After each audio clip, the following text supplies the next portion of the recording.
하나님을 경험하는 삶을 시작한 지 5주가 됐습니다. 오늘 5단원 이제 시작합니다. 각 단원마다 간증으로 시작되고 있는 거 이제 아실 겁니다. 오늘은 프린스 알버트의 교회를 시작하다.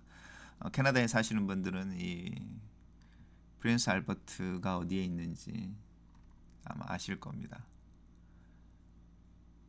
자, 제가 캐나다의 사스카추안에 있는 사스카추안 페이스 침례교회 목사로 갈 것을 결정했을 때 그 교회는 약 10명 정도의 사람들밖에는 남아있지 않았습니다. 그들은 최근에 교회의 문을 닫을 것인가에 대해 회의를 열었습니다. 그들은 하나님의 말씀을 기다리려는 마음이 있었기 때문에 하나님께서 여기서 무엇을 하실 수 있단 말인가? 하나님이 무엇을 하시기 원하셨는가? 하나님이 무엇을 하고 계신가 하고 주목해 보기로 하였습니다. 1970년 어느 추운 토요일 아침 제가 그곳에 도착했을 때 5사람을 실은 차 한 대가 도착해서 우리는 그들과 점심 식사를 하게 되었습니다. 그들은 거기서 북쪽으로 145km 가량 떨어진 약 3만 명 정도의 사람이 살고 있는 프린스 알버트라는 도시에서 온 사람들이었습니다.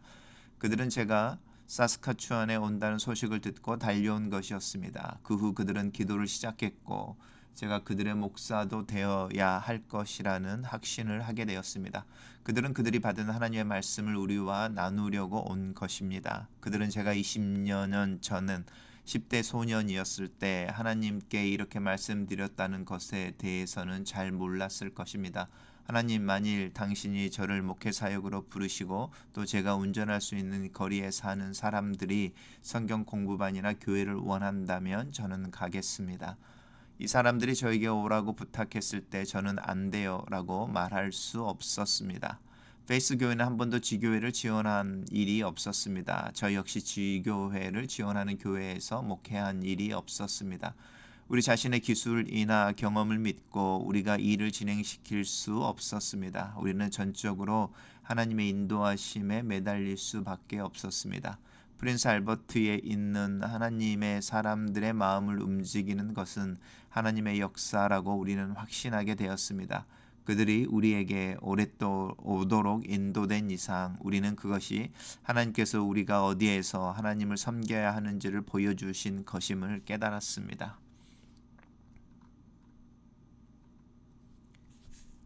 하나님은 프린스 알버트를 향한 그분의 큰 뜻을 보여주기 시작하셨습니다. 하나님은 이 교회를 발전시키셨습니다. 그들은 목사를 세웠고 땅과 건물을 얻었습니다.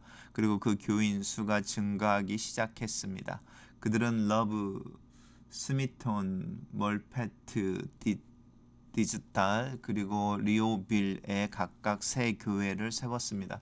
그들은 프린스 알버트의 아메리칸 인디언들을 위한 지교회를 세우고 세계의 인디언 보호 구역에도 교회들을 세웠습니다.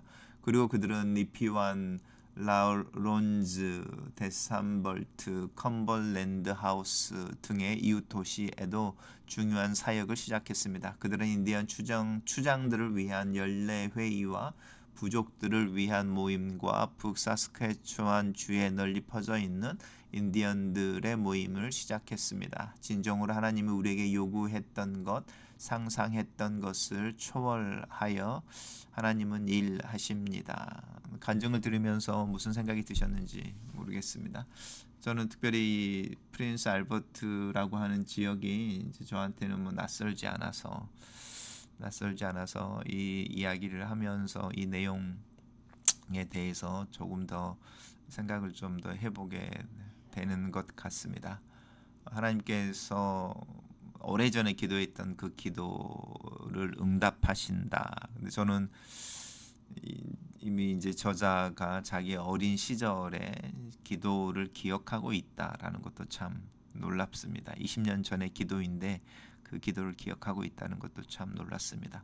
어떤 형태로 우리의 기도가 땅에 떨어지지 아니하고 하나님의 계획하심과 연결되어져서 그 일들이 진행되어지고 또 현실이 되어진다고 할 때 우리가 기도하는 것에 조금 더 진실하고 또 전심이어야 하고 하나님 하시는 일에 조금은 더 집중해야 하지 않나 이런 생각을 하게 됩니다. 자, 우리가 5단원을 공부하는 동안에 함께 암송하게 되는 구절입니다. 요한복음 8장 47절입니다. 하나님께 속한 자는 하나님의 말씀을 듣나니 너희가 듣지 아니함은 하나님께 속하지 아니하였음이로다. 하나님께 속한 자는 하나님의 말씀을 듣나니 너희가 듣지 아니함은 하나님께 속하지 아니하였음이로다. 마음속에 찔림이 되는 구절이고 또 이렇게 경계가 되는 구절입니다.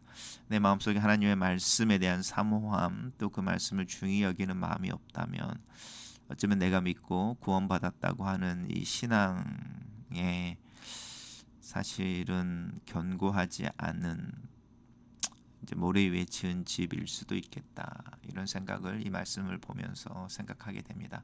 하나님께 속한 자는 하나님 말씀을 듣나니 그가 듣지 아니함은 너희가 듣지 아니함은 하나님께 속하지 아니하였음이로다. 하나님께 속한 자는 하나님의 말씀을 듣나니 너희가 듣지 아니함은 하나님께 속하지 아니하였음이로다.